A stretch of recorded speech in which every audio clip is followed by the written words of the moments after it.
This is how you figure out your triggers and start to work on them.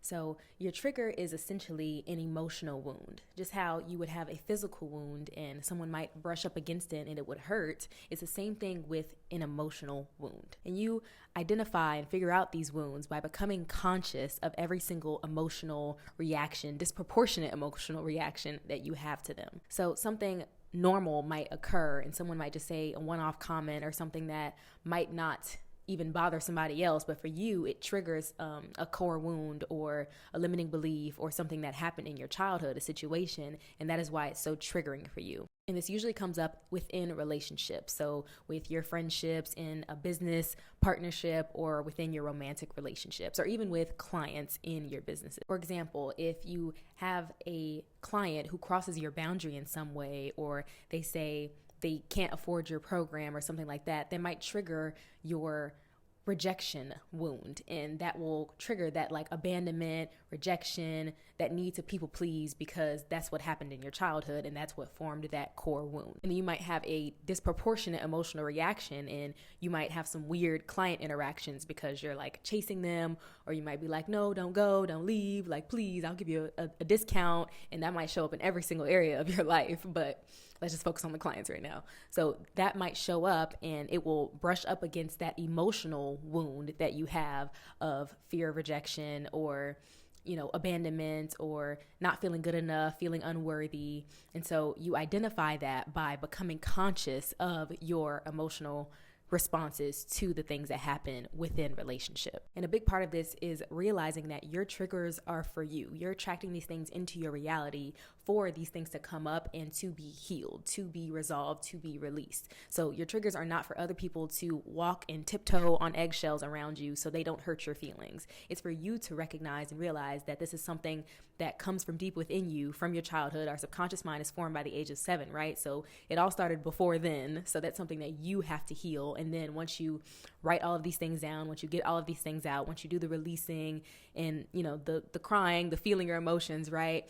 And you finally rewire it, then you won't have these same emotional triggers and wounds. And when someone says something like that, it'll just bounce off of your shoulder like nothing ever happened. A good way to start becoming conscious of these things is when you're triggered, feel into your body. This is why I teach so much about embodiment and emotional regulation. It's the foundation of my work, because a lot of us, instead of realizing that this is something that we have to address on our own, we hot potato it off onto other people and say our clients are bad, our partner is bad, our parents are bad, our family, so this and that. And we have to really, truly realize and become conscious of the fact that this is something that is for us to resolve and for us to address and release. So once you feel into your body, you can feel where this trigger is coming from. You might feel tightness in your chest. You might feel anxiety in your stomach. You might feel like a tightness in your shoulders. You'll feel it somewhere in your body, and that's a big part of identifying the trigger and the emotional trigger, because we store these emotional traumas in our body, right? So that's a big part of addressing that. And another way is to write these things down. So